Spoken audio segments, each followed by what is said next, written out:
Excuse me, everybody. I'm coughing up a storm here, but welcome. It's All Things Rex Worldwide. It's another Thursday, and my guest today is Mr. Ken Schreiner. 45 years in television. Excuse me, most of those on General Hospital, but 9 other soap operas, TVs, and movies. And he's one of my oldest friends in Hollywood. So, without any further ado, I'm going to bring Ken on. And we're going to talk Hollywood and Ken and shows and all sorts of things for you. So here comes Mr. Schreiner. This is Ken Schreiner. How you doing, Ken? Oh, good to see you. Good to see you again. Yes, I'm ready to talk all about Hollywood. All things Hollywood. All things Hollywood. So Ken and I go way back to 1902. Actually, I met Ken Schreiner in an acting workshop. One of the things that I don't know if Ken remembers, but I was walking down Hollywood Boulevard when I hear this, hey, psh, hey, psh, psh. And I turn around and it's Ken, it's me. And I'm like, who are you? It's like from the acting workshop. We had met from Lillian Show. You remember that? I was on my way to Darkhole, where I was living at the time, at Columbia Studios. Yeah, I've tried to forget most of those days because then, what's the point? But I vaguely remember a young actor by the name of Steve Sikes roaming around, whistling on Hollywood Boulevard, trying to get somebody to handle him. Handle me, right? Or, I mean, well, you were looking for an agent. Right. Well, yes, and it's good. But we met and then we did a workshop in Studio City off of Ventura and Laurel Grove at the Eddie Gay Dance Studio. Eddie Gay and his wife Margaret were filmmakers and dancers that had done movies with Bogart and other people, and they had a dance studio, and that's where Ken and I spent a whole lot of time learning on-camera technique from Lillian. Yes, we did. She was quite a teacher. She was ahead of her time. Of course, she was out of the actor's studio, so she kind of debunked a lot of the actor's studio nonsense and cut to the chase of, she used to say at the actor's studio, they've got to feel it. But Lillian said, for you to feel it, it's got to start here and go there and come back here. So bypass that and just go here. So that was her kind of philosophy that, you don't have to think about all this horrible stuff to come up with the proper emotion, right? Absolutely. Absolutely. Yes. Now, let's just say you've been on General Hospital for 45 years, Port Charles, all these other soap operas, and you and I were talking over dinner not that long ago, in the last month, about doing 130 pages or having 130 pages that they shoot each day. Right. And how you were prepared for that because of the way Lillian taught us. Yes, that is exactly true, because in a lot of acting classes in Hollywood, the actors get a scene, they talk about it, they find a scene partner, they rehearse it for weeks at a time, and then they wait to put it up, and then they come back and they put it up again. Whereas Lillian threw us, here, take these pages, go out and come back in 10 minutes, and we're going to shoot it, which is the way it works in soap operas, especially, and in most of the world. There is no all this time to most of acting in television is, just add water, spontaneous. You got to come up with it quick and be ready to go.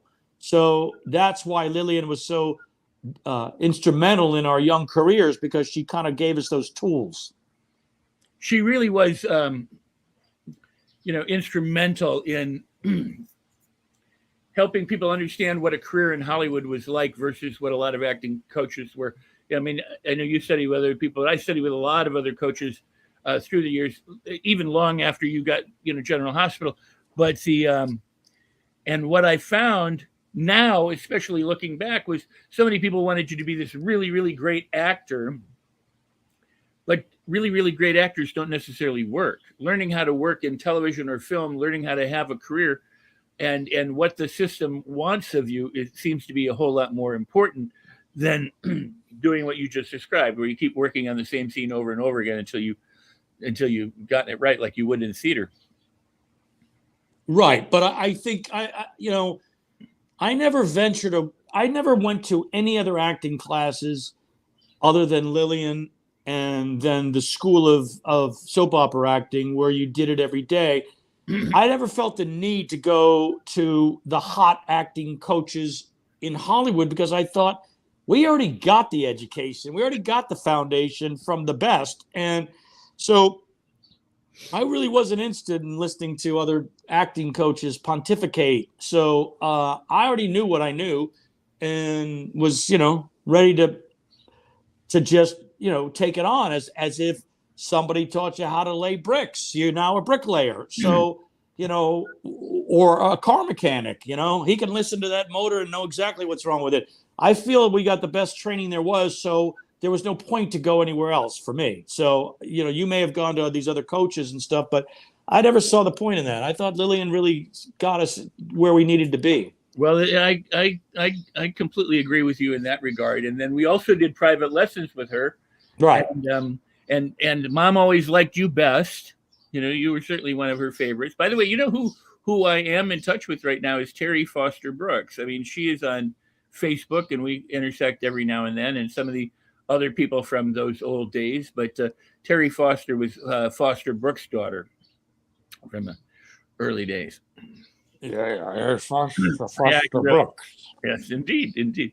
So well, let's go back just a little bit because you and I kicked around. We hung out at Schwab's. We were all over town doing all sorts of different things, sneaking into studios, busting down the walls that tried to prevent us from being there. And then you got a contract with Monique James at Universal, and that's kind of started the whole thing. You want to tell us a little bit about how it went from Nick Nolte audition, or the Rich Man Poor Man, to the contract players? No, I had a shot at auditioning for Monique James, and Lillian had me do a scene that was way ahead of my time, like some seasoned gambler and come on, Lady Luck. And it was I was like, 21, and I looked like I was off the beach. So it wasn't the proper scene, but yet she wanted me to play a guy that was already had a drinking and a gambling all of the stuff I knew nothing about. But I gave it the best I had, and she was more interested in the girl that I did the scene with, and I kind of thought, well, wait a minute, that didn't go good.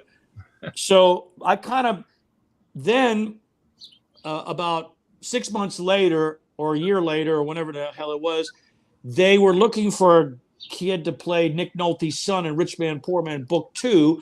And I had auditioned, and they liked me, and they said, would you be interested in being under contract here? And I said, yeah. And they said, good. Okay, we're going to put you under contract. I never told them that I was already in there and that they didn't even remember that. So I thought, let that just go.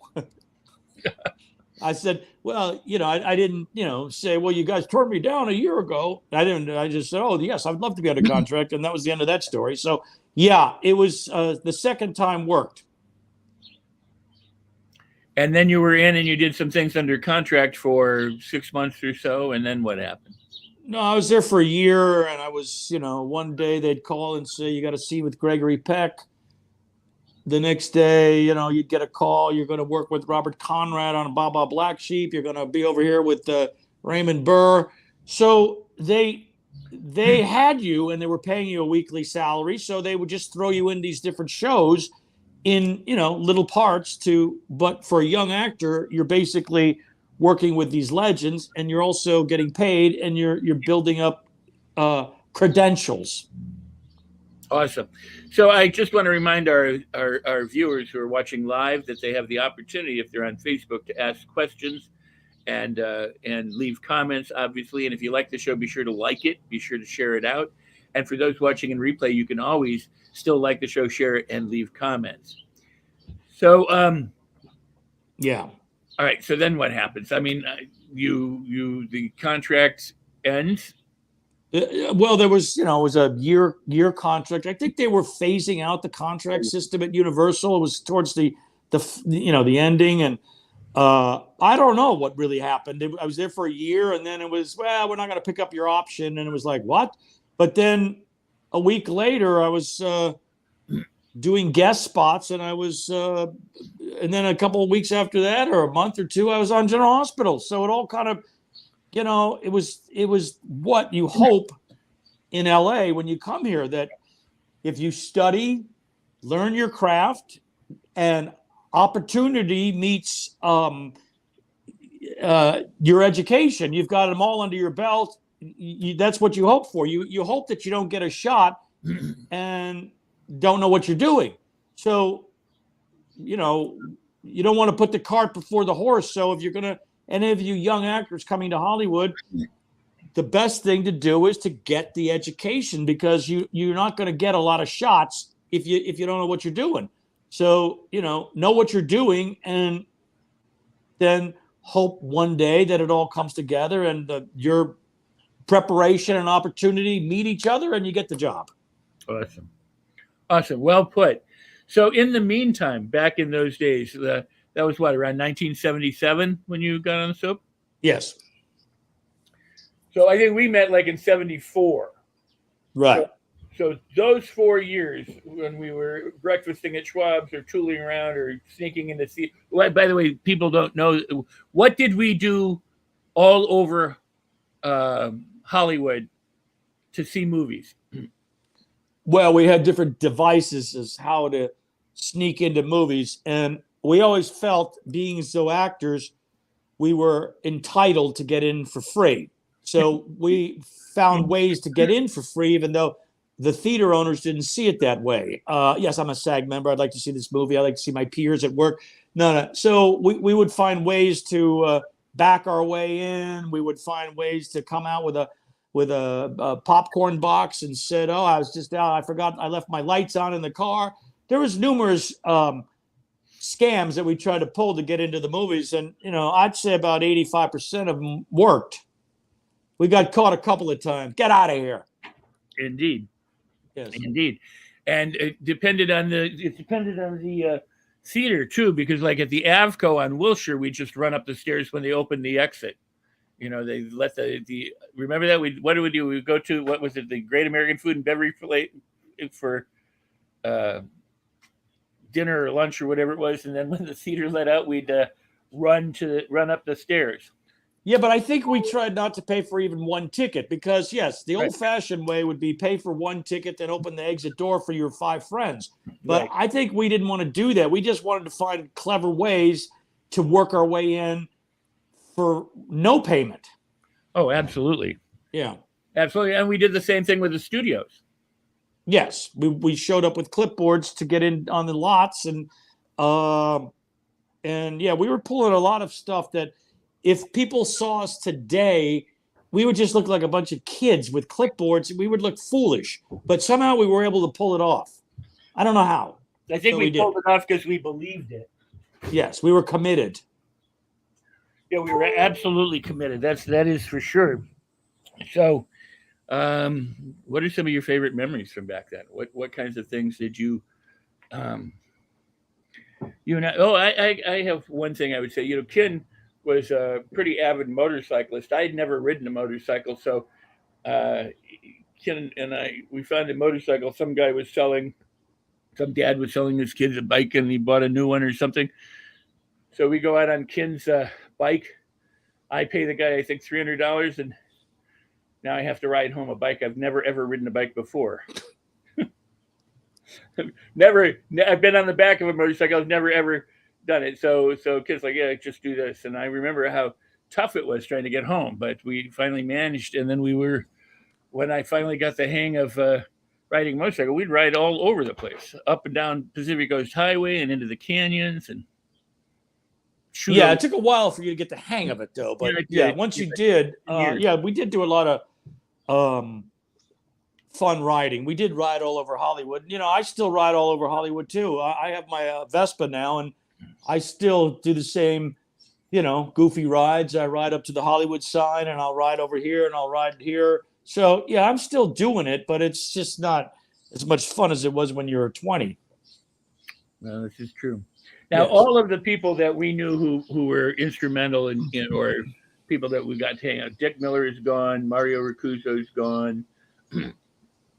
um, Bruce Kirby and his son are gone.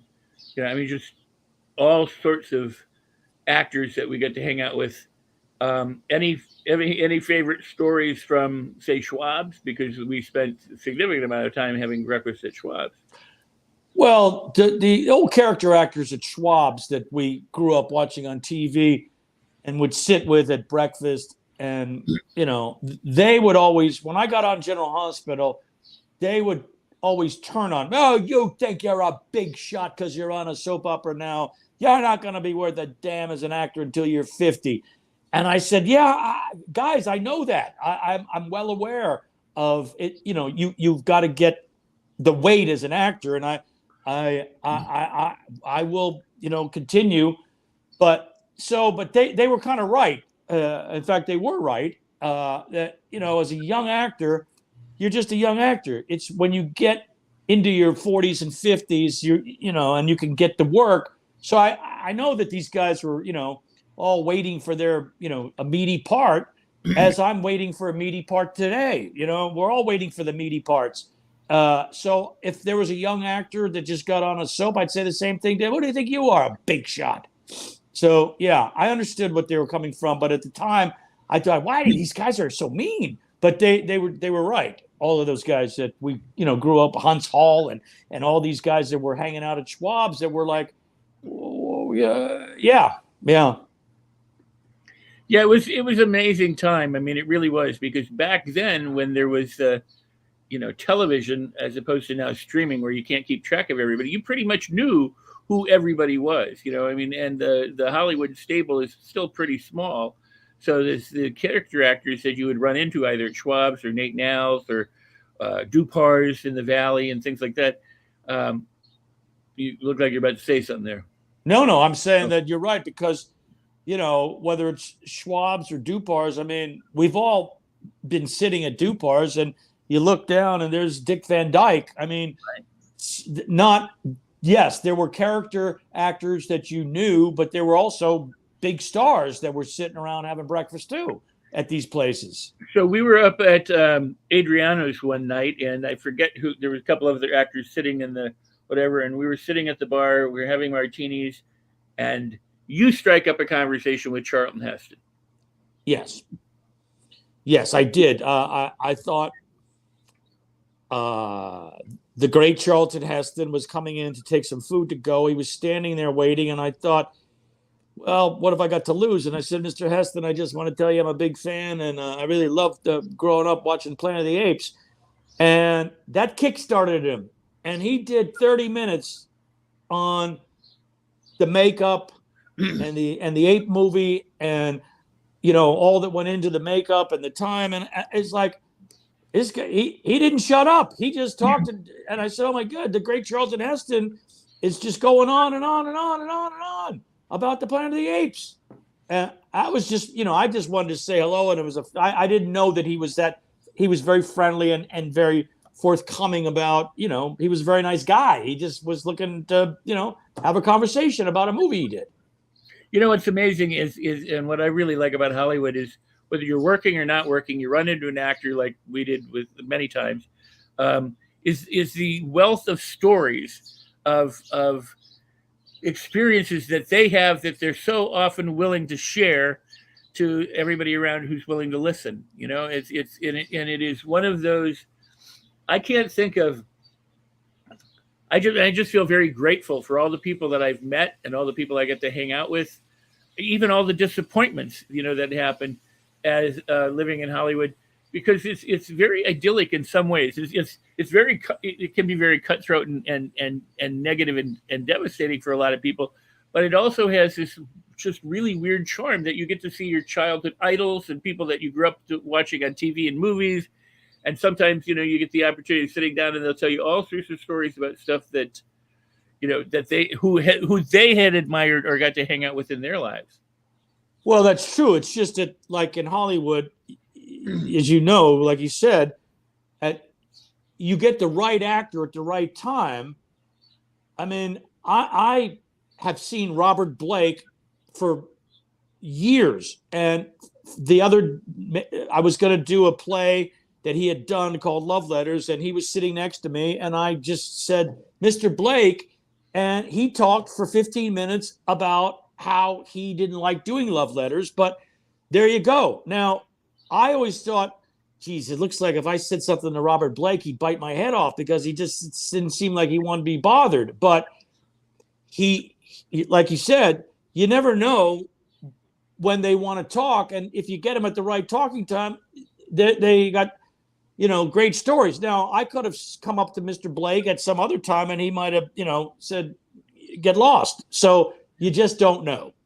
Well, it is true about some people. For example, Mario was a good friend of Robert Blake's, and Don Medford, who was a breakfast buddy and friend, was the director for Beretta.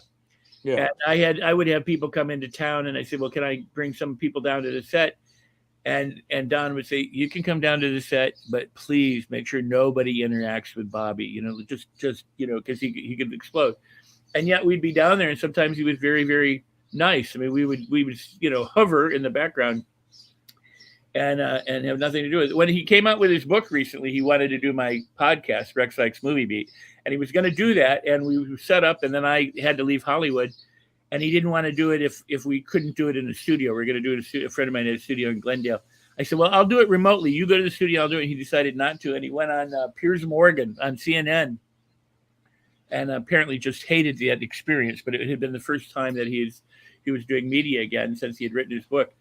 But when you say you left Hollywood, do you mean you were drummed out of Hollywood, or you just left Hollywood? I was chased out of Hollywood. Yeah, drummed out. You were like shown to get out. Get the hell out of here, Sikes. We don't need you anymore. Well, the old expression in LA here: all roads in LA lead to the airport. So let that be a lesson. They all do. They all do. It is interesting how many people come in. Ava has a question. She says, hey, Ken, what's 45 years of acting in General Hospital like? Did you see a lot of changes over the years? Yes, quite a bit of changes. It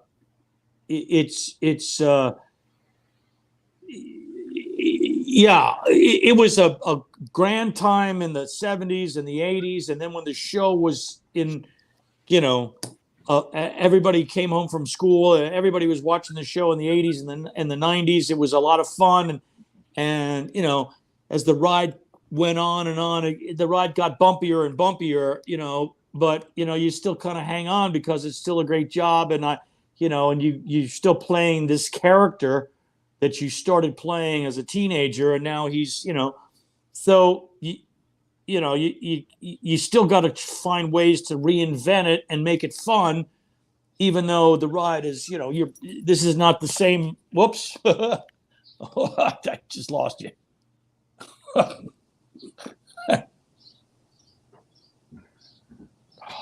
Oh, there you go. Are you back? Yeah, I figure you get to recover from that on your own.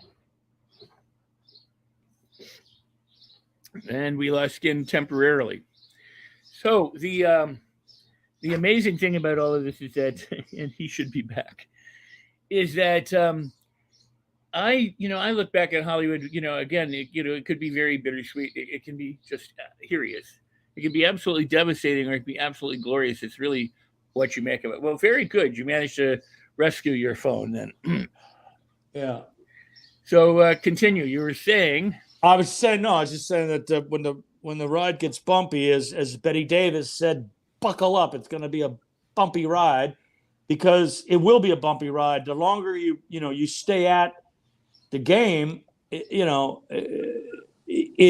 gets bumpy. So it's been, to answer the question about the changes, yes, there's been numerous changes over the decades of being on General Hospital, and I've weathered them all. For whatever reason, I've just I haven't,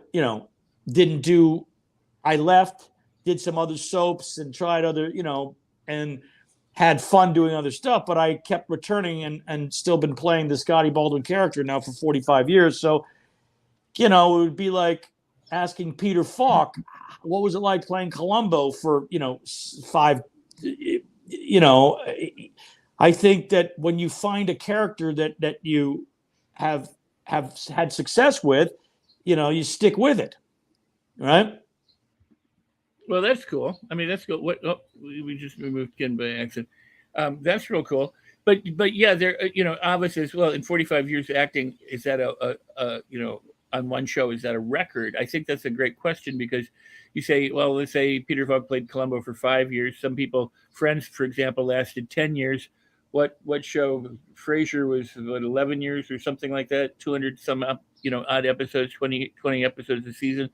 But but frankly, there aren't any shows that last 45 years except the soap operas. So um, and and and you Well, said actually, record, according to the TV Guide, and I'm the longest running character that's been on television because I've had 45 years, but the character started in 1966 as a kid. Little Scotty Baldwin was like, a kid, and then he was like 6 or 7. Then I picked him up in 77. So the character has been around for, like 55 years. So he is, as far as a TV character goes, whether it's, nighttime, daytime, there is a record there. I don't know what that gets me. Maybe in the Guinness Book of Records. Who knows? I can't buy you coffee at Dupar's anymore. No. So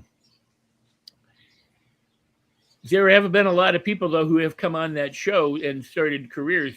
John Stamos, Demi Moore, Rick Springfield was already known when he went on. I mean, who are some of the people who've graced that hallway or that soundstage, which, by the way, has changed over the years? It's been in a number of different locations. Yeah, we jumped around to a few studios but we're back at the same studio, the same lot we started at. They just built a new building for the show about 20 years ago, but we jumped over to the Desi Lou, the Gower Studios, and then came back. So yeah, it's that in itself, it's just it keeps moving. Well, that whole Gower thing is bittersweet for me because, of course, I lived in Columbia Studios at that soundstage #1 for about a year and a half, and then it became ABC Entertainment Complex for a while, and so I would visit there. And then more recently, within the last 20 years or whatever, they tore down that soundstage, turned it into a parking lot, and it's a very different place. But do you have a preference which studio you were ever at? Well, when we moved over to the Desi Lou Studios, and unbeknownst to us at the time, that we were actually shooting on the I Love Lucy stage. The stage that they shot I Love Lucy was where we set up shop in 1978. We were there for a year, and I did not know that at the time because I was a I Love Lucy fanatic.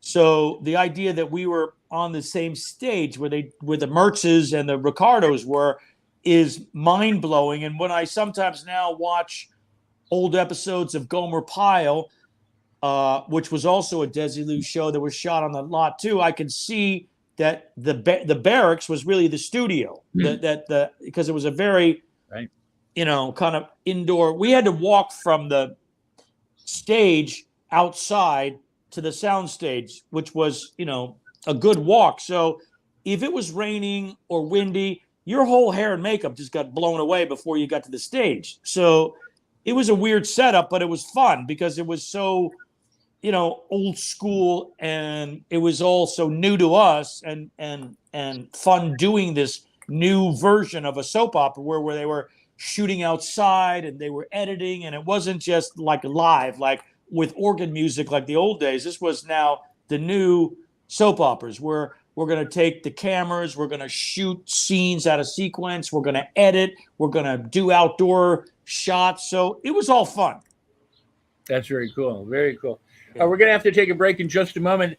I do want to make a comment from Catherine too, but I don't know if you know this, but that soundstage that I lived in that you visited from time to time was where they shot the Three Stooges shorts. That soundstage one at Columbia was the Three Stooges, and I think later they shot Bewitched in that very same soundstage. Of course, now it's gone, but But I knew that at the time I was living there. And well, I didn't, and I think that you'd think that you would like go. I can feel it. I can feel it. I can feel the Ricardos. But I don't know if you, it's But it's nice to know that they were there before you, and it would have been nice that I knew that at the time. But it's even nicer to find out. Oh my God, we were there, and we were doing a soap opera on what was one of the funniest shows on television at the time. And with a live 3-camera shoot. Or 4-camera shoot. You there? I am. Can you hear me? Hello? I don't think Ken can hear me. So what I'm going to do is we're going to go to commercial and we'll try and solve the thing behind the scenes with Ken here. All right. So let's take a moment here.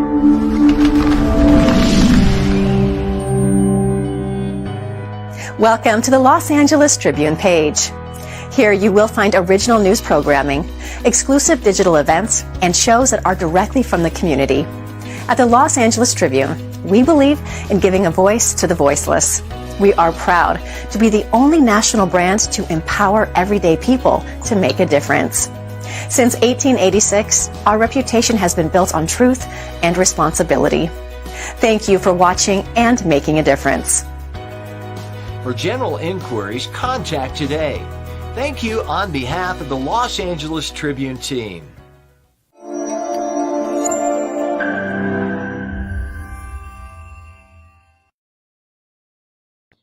And I'm back. We've lost Ken temporarily. We're hoping to get him back. And excuse me. Let's see here. Catherine said, I'll save that until we get Ken back. He's dropped out and hopefully he'll be back in. But hi, Debbie. It's good. Thank you. I'm glad that you can hear us both. And Tim, fantastic. Yeah, 45 years is amazing. And Ken and I, some of the friends that I grew up with, besides Ken, was Miguel Ferrer, who from Crossing Jordan and RoboCop and so many things. Rosemary Clooney and Jose Ferrer's son. There were 4 other siblings, all of whom I'm friends with. There were Bill Mooney, George Clooney, Sean Cassidy, and so many of these people that we would kick around with in Hollywood. Do you remember? I wanted to say what Catherine was saying. You're back. Can you hear me? I hear you. All right, we hear you too. All right, so Catherine Young said, my mom is a huge fan. I was watching General Hospital since I was little. I think you're an amazing actor. Well, at least someone does. That's very cool. I appreciate that. Thank you. Yes, I have one fan now. If I could just spread her around the country then, huh? And Debbie says, would love to hear something enlightening from you while you are alone. You are wonderful. That's really interesting. I don't know what it means exactly. I don't know. Well, I've said a lot of enlightening things already, so I don't know. I'm out of enlightening things. So,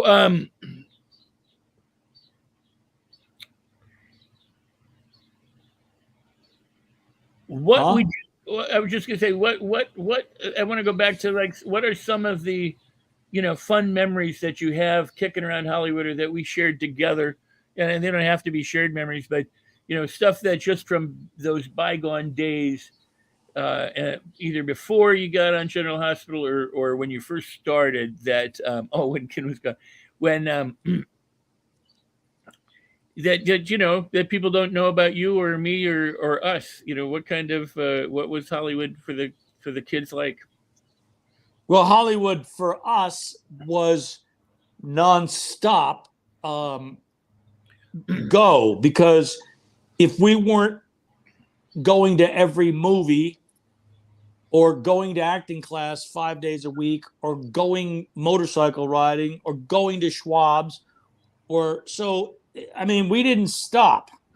It was one big pursuit to get a career going as an actor. And the more movies you saw, the more classes you took, the more people you met, that was all you could really do. I mean, we did everything. I mean, whether or not we did what all actors try and do. I don't know if they still do that when they come here today because things have changed so drastically.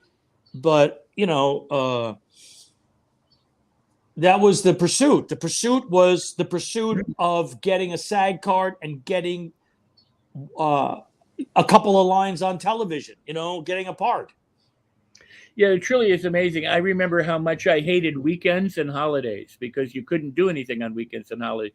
You could at least sneak into a studio Monday through Friday, but you couldn't do it on the weekend. It didn't make any difference. And then holidays would come, or when hiatus came around, it just felt like you couldn't pursue anything. It was for me, a very frustrating and lonely time then because. Well, yes, the weekends were always kind of like, well, okay, we can go to these movies and then we're going to be jealous because we want to be in these movies, but you're not going to get in this movie until Monday or a movie because nobody's auditioning. I do remember us being in acting class, and I had done, I think, my first part long before Universal. I had 5 lines on The Young and the Restless in like 1975. Flowers for Miss Brooks, wasn't it? Flowers for Miss Brooks. And I told all you guys in the class that I was going to walk down to Art's Deli and get us sandwiches. And I thought on this walk, I was on TV today for the first time. I'm sure I'll be recognized. And I was convinced while I was walking that 2 blocks down to Art's Deli and getting a couple of roast beef sandwiches or whatever I got. And then I got back to and nobody recognized me. And I thought, well, I thought this is it. I'm on TV. Yes, what is your name? I'd love to sign that autograph, but it didn't really work that way. It was just one little part on a soap opera back in 1975. But it was a big deal for me, and it was a big deal for all actors to get their first speaking part.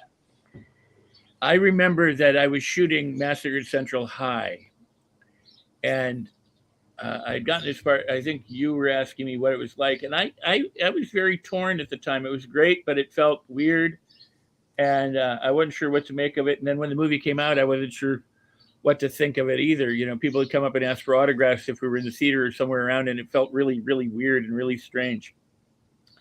But I remember how disappointed I was because I was having to work on this movie, and you got to go to the funeral for Larry Fine. Yeah, but I wish I hadn't.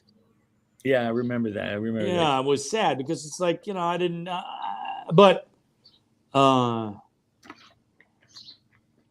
yeah, I made a joke to an actor the other day. His son is going to study with Howard Fine. He's the big acting teacher in Hollywood now. And I said, oh, I studied with his brother, Larry Fine, back in the 70s.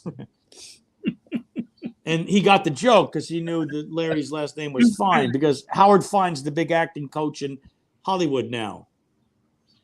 He's been around for a while, I think, Howard Fine, right? Say that again. Yeah, no, he has been around for a while. Absolutely. And I would say this, that how has the industry changed? What I've noticed is that back when you and I were kids, nobody wanted to know. They could care less if you were in a play. You could be in a play and they go, we don't care. What are you workshopping, or what are you doing, or what are your parts? All they wanted was, did you have TV credits, or were you in a workshop? Nowadays, it seems like a lot of people are like, what kind of play are you doing? What have you done? And I have a lot of friends who are casting directors who go, well, the reason why we're now into plays is because we know that if you're an actor and you're in a play, that you have to be it's an ensemble kind of thing, and you have to be there for a certain duration, and that you put in your dues and blah, blah, blah.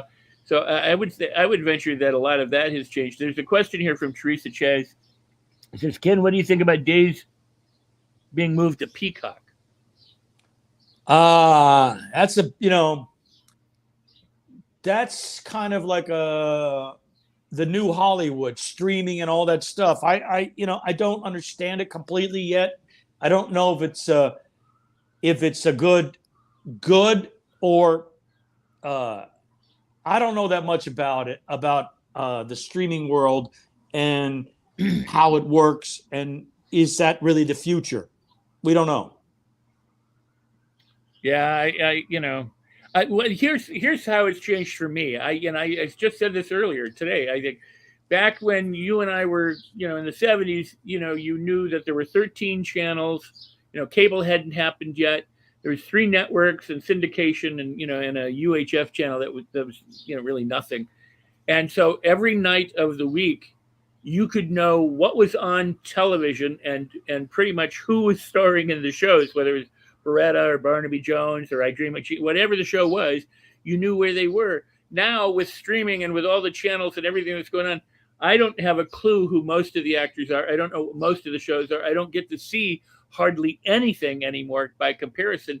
Where at one time, I mean, half of my friends from Schwab's were on TV in the 70s at that time. So it's very different. It's a very different world nowadays. There's just so much. There's just such incredible stuff that's out there. Well, I make it a point, for some reason, I'm just hooked on old Perry Mason episodes, and I watch at least one a night because I love to look at the cars of that day, the 60s, and I love the courtroom drama. And I swear to you, every time I turn on a Perry Mason, there's some actor that I know. Yeah. That there was a guy that I worked with on General Hospital for 10 years, Frank Maxwell. There he was last night's episode. I see them all. So that was a go-to show, I guess, in LA for actors because it was such a great scripted show. There were so many parts available. No, it is truly, truly amazing. And Catherine says she's hooked on Matlock, and I agree. But you can go back and watch those shows. I think one of the things that's happening, and somebody asked, or Debbie asked about how recognizable are you today? But I think part of what's happened with television, is the people who are watching TV, have aged. We're looking at people, our age, who have worked for 20 or 30 or 40 years. There's a familiarity with older viewers for television now that I don't know about the streaming side of it, but TV for sure.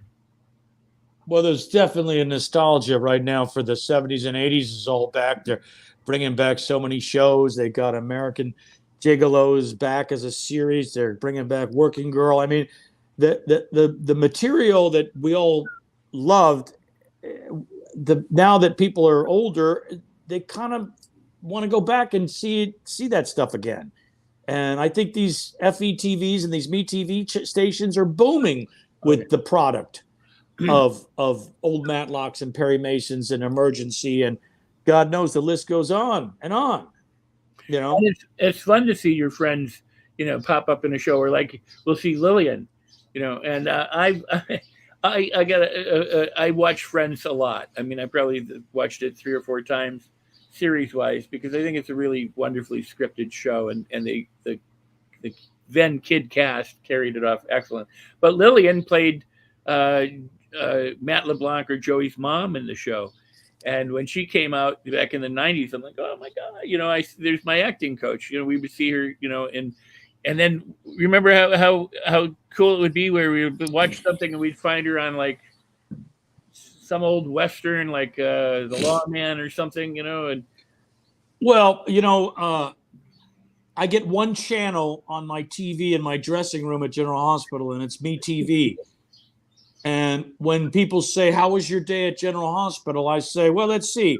I saw 2 Bonanzas, 3 Riflemen, and then I went up and did a few scenes. So, yeah, that's kind of like, it's funny because that's the only station that I get to watch when I'm stuck in my dressing room at General Hospital. And it's all just the shows that I want to watch anyways. So, there you go. So what you just said, I did this. I went up and shot a couple of scenes. I think for people to understand that, you've done this for 45 years, that pretty much you got it down. Not that it's not a challenge, or not that you don't have a lot of pages.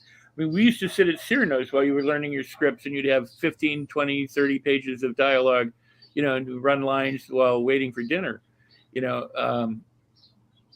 But after having done it, and after having the preparation that we got from Lillian, doing these kind of more grueling days, while it may be tough, you can do it. It's kind of like you got good at juggling, so now you can juggle a lot better. Well, right. I always felt that if I can remember the lines with all this noise in a restaurant, then there's there's a lot of actors that will go up on their lines because some guy jingled some change in their pocket. And I'm thinking, Jesus, that ain't me. I don't even know what's going on around me because I learned that you learn your lines with distractions because that way your lines and you're just So yeah, it was, even though it was crazy that we were there, and you'd say, how are you learning those lines when all this noise? But I did. So I never get distracted when I'm working. There could be crew guys moving cables, and I don't even notice them. I see nothing. I'm just getting my lines out. Well, that's very cool, and it talks about in terms of mastering, a skill or an ability. That's really very cool. Yes, like you said, I learned to juggle some years ago, and now I'm still juggling. Yeah. But it gets easier. Exactly. So I forgot what I was going to ask you. So I'll let you ask something, or somebody can ask you something. It says some shows can't be recast or remade because they were perfect the first time. I don't disagree with that statement. I think that's true. I think sometimes, bringing something back in a new version. What do you think about that?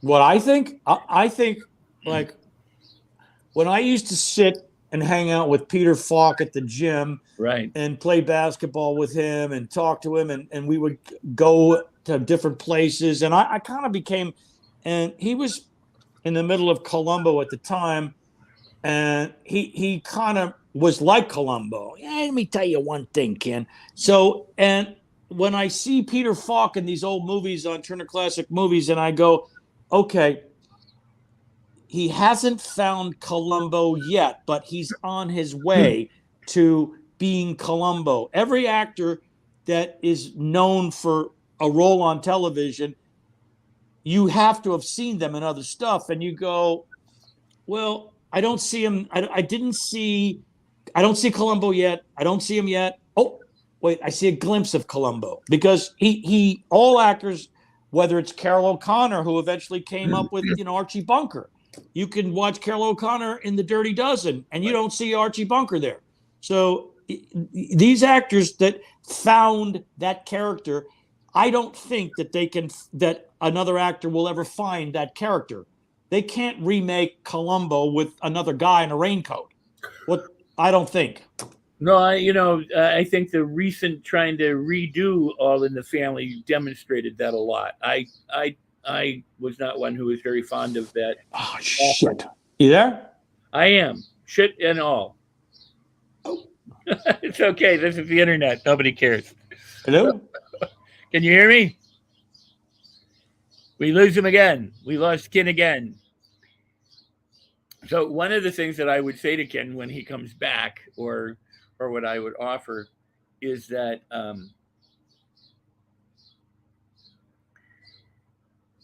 there he just disappeared, and he'll be coming back. There are so many opportunities for each of us to pursue what it is that we want, and to enjoy, and to follow. And I would argue, never let that stop you. Ken's been doing something for 45 years, which was a dream of his prior to that, and he's been living that dream. And you and I and anyone else can do the same. It's just whether we think we can and whether we actually go for it. And yeah, luck is the intersection of preparation. And what does it say? I gotta go. Okay. Hey, all the best. And I don't know what that means, but okay, all the best. Sometimes I get comments that in the chat room I have no clue what it's in reference to. Here comes Ken. You're back. Yes. All right. Very good. Very good. So the absent Mr. Schreiner. So one of the things that we learned from Lillian that I always thought was very important, like you said, here, there, here, that kind of thing, is that we didn't have to be Abraham Lincoln for 8 months or a year of our life. We didn't have to go through all the pain and all the grueling crap in order to do it. Lillian always said she wanted an on and off switch. When they said action, you were the character, and when they said cut, you could go home and be yourself, or step out of the free. You're not Scotty Baldwin, 7 days a week, but you are when the camera's rolling. Yes, but once you, like I said, regarding Peter Falk and any other actor, I think once you find a character, the line gets crossed, and then you just become the character. It takes very little for the actor to step into his part. I'm Peter Falk. I'm sure they said, Peter, let's shoot the scene. Bring me the raincoat, and he's the character. I mean, yeah. Again, that goes back to like juggling well. I think the mastery of that. I agree with you. One of the things that always confounded me about him was that in person I could almost never hear him speak. He always talked so quietly, and so you remember how soft spoken he was? Because I was always like, how do they mic him on the set? I never noticed it because he loved to play basketball, and he would always join us, and he was yelling all the time on the court, throw me the ball, and then he would give me advice about life and stuff. I'd tell him I just won all this money in Vegas, and he said, "Oh, you're gonna give that money back, believe me." And it was, what do you mean give it back? He goes, if you think you won money in Vegas, keep going, because you'll give more of it back. So he had a way about him. I really liked Peter Falk, and that year I got to hang out with him. And I ran into him a few times afterward. He was always like, "Hey, kid, how are you?" I said, "Oh, I'm good, Peter. I'm doing a soap opera." But so this was before I even got on General Hospital, that I was hanging out with him and accumulating all of the knowledge that he had. And he just was a very likable guy. So I never noticed that he mumbled. I could always hear him. Oh, it was always just lean in to hear him say whatever he was saying. I always felt he was talking to himself more than he was talking to us. But I get, the basketball, on the court. So we've got about 9 minutes or so left. We've got a question here. Do you support indie film, especially those that support women and the LGBTQ community? I support everybody that's making movies. I have an actor friend coming over here in a minute. We're going to probably shoot a little something. Now that on these cell phones, we're all able to do anything we want to do. You can shoot and edit and put a product up on Instagram, and you can, it could look, I mean, people have shot full movies on their iPhones. So yeah, I support anybody that gets out there and just puts it in the can, because that's the most important thing. Is you can talk about it forever, but you just shoot it and then you go, well, what did we get? Well, I think we got some good stuff. So that's the beauty. And this kid that works on General Hospital with me, he's like that too. He just said, I'm going to come over and we're going to shoot this, us having this conversation. I said, well, he goes, we'll just shoot it. We'll get something. Trust me. So he's of that school. He's young. And I think that that's the school to be from. If you just don't give it a lot of thought, you just shoot and see what you get. So like this show we're doing, who knows how this show was going to go an hour ago? That's right. So far it's gone all right, other than I dropped the phone a few times. But all is good. All is good. Well, I'm just trying to think if there's anything that I could remember. Oh, I know. You want to tell the story of our trying to sandbag Will? On the Willow Glen house and all the prep work we did. Yeah, that my brother and I moved to LA, and we took a house in Laurel Canyon, and Steve and I, he was Steve then before he became Rex. I said, hey, my brother's going to be home. Let's pretend like we were murdered. And we covered ourselves with ketchup, and we had the record skipping as if we were, and he came in, and I don't think he fell for it at all. I think he said, what are you idiots doing? So it's kind of, I don't think it worked, but we tried. And that's all that can be expected of you, is to try. Yes, we try. If we had cameras back then, we'd have done exactly what we did. We would have filmed it and filmed his reaction, and he would have said, oh my God, I better, but he didn't. He said, that's ketchup, you idiots. So, yeah.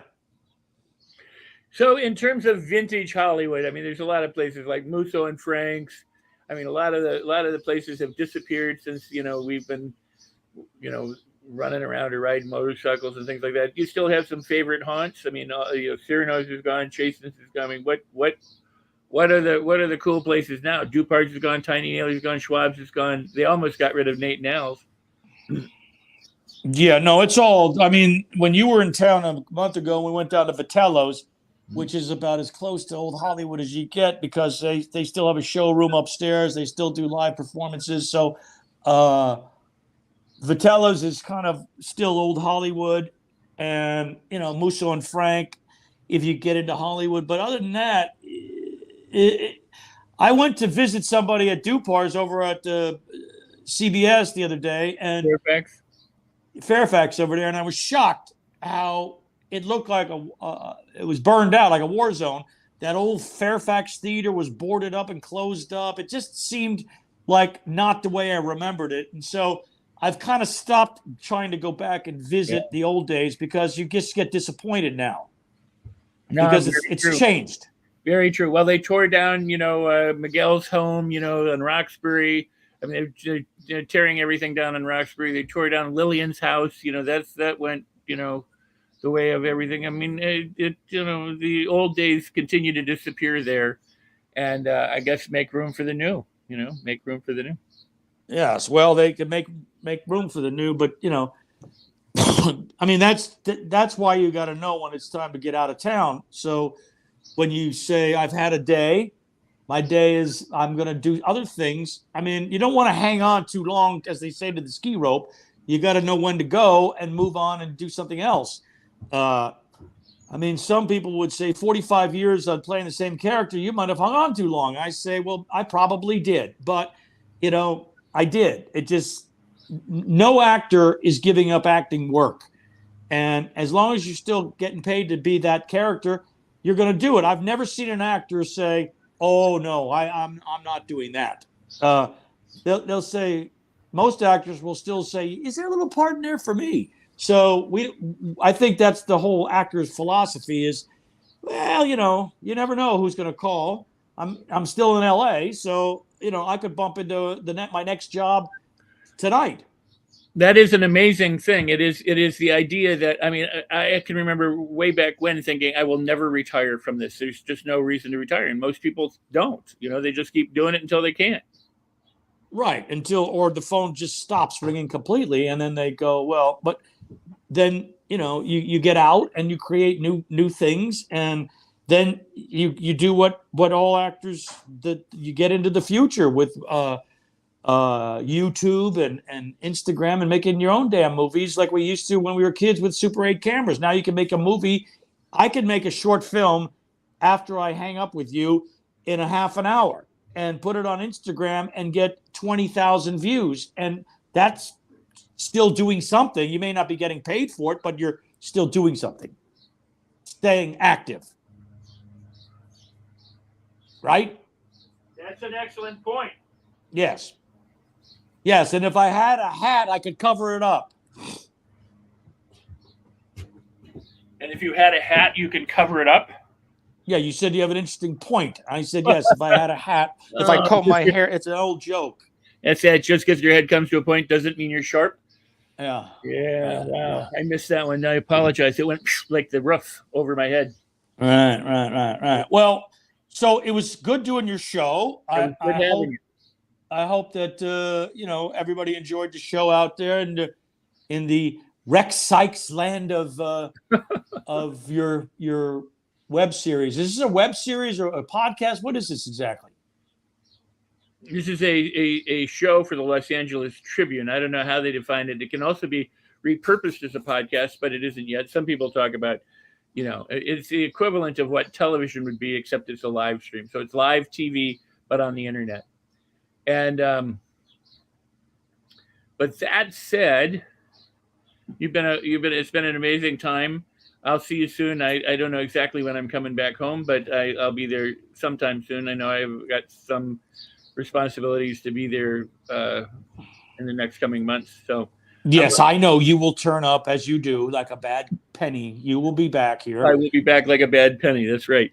Yes, and I'll see you when you're back here. And thank you to all you viewers out there that hopefully enjoyed the show today. Well, and before you go, why don't you have you are on Twitter where you post a lot of stuff, and Instagram. Why don't you give out the name of your Twitter account if you want, or your Instagram, so people know if they don't already follow you there, know how they can. At Ken Schreiner on Twitter. At Ken Schreiner on Twitter. Yes, just go to Twitter. And you'll see some funny videos that I just made and making some new ones coming up. So here's the thing is if you like the show and you're proud of the show, you can also share the show out on Twitter, on Instagram, let people know that they can watch your discussion here. They can see it, by the way, if they don't already know, on Facebook, on the Los Angeles Tribune Facebook page, on LinkedIn, on YouTube, on Twitch, Twitter, Periscope, Roku TV, and elsewhere. And go ahead and leave comments in the replay. The replay will be immediately available. The moment we stop recording, you can watch the replay. So if you want to, Ken, you can go to my Twitter, or you can go to wherever you on your phone, and you can watch the show, or you'd have someone in your household show you how to do these things, if you don't already know how. Right. Well, I'll tweet the link up to this show so that people can see it that would be interested in listening to me pontificate for an hour. Right. And I want to thank you for pontificating, and I'll see you soon. And meanwhile, all the best to you. Okay. All right. I'll catch you later. All right. Have a good one. Bye-bye. For now. Okay. And with that, that's Mr. Schreiner. You've seen another show on All Things Rex. And I'm glad that you're here. Do go ahead and share the show. Go ahead and push it out. If you've enjoyed it, what does that say? It's something I don't know what that is. But at any rate, I want to thank all of you who are watching and who will share the show and who have commented and who asked questions. Thanks so much. You are really, truly wonderful. And those of you who do share, I really do appreciate it. It really helps everyone when you do. So go ahead and do that and help other people see the show. I've got an incredible lineup of amazing guests coming. Not all of them are actors. I have inspirational people, motivational people, thought leaders, as well as authors and actors and others. So stay tuned. Every Thursday we stream live right here, All Things Rex Worldwide, on the Los Angeles Tribune. I want to thank Ava Manuel for producing the show today and all the times that she does. I couldn't do it without her. I want to thank Mo Rock and the Los Angeles Tribune for the platform that we have to present All Things Rex Worldwide. And I want to thank you, the viewers, and of course, all my guests. So thank you. You can go to YouTube. You go to the Los Angeles Tribune YouTube, or you go to Create Your Best Life with Rex, and you can see on the playlist all of my previous guests, or at least most of all of my previous guests. So you can watch from show 1 all the way to the current show if you want to. Lots of amazing, wonderful, truly inspiring, truly magnificent, truly incredible talents and people who have broken the mold. So you want to go watch these powerhouses of positivity and of making things happen on All Things Rex Worldwide. Until I see you the next time, if you consider, I got to tell you about my book, because every week I give you the opportunity to not only, if you have my book, by the way, Life on Your Terms, this book is a very powerful book. People around the world are finding themselves using it to change their lives, because what I've done inside the book is to simply put it into step-by-step little positive things that you can do that can transform your life in incredibly exponential ways.